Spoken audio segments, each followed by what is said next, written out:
Hello everybody, today I will show you how to create your Telegram profile link.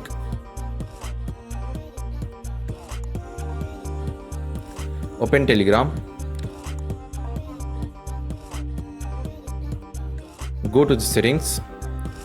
Click on username. If you haven't created a username yet, you will see an option to set a username.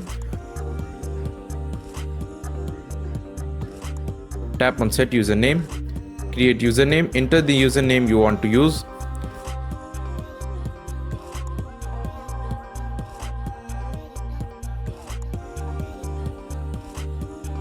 Check availability.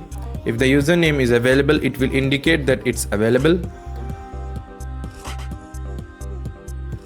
After that, copy link. This username will generate a unique link for your profile. You can copy this link. Share this link with your friends. When someone clicks on it, it will directly open your Telegram profile. Confirm username by tap on done to confirm your username. Thank you. That's it. Thanks for watching. See you in next tutorial.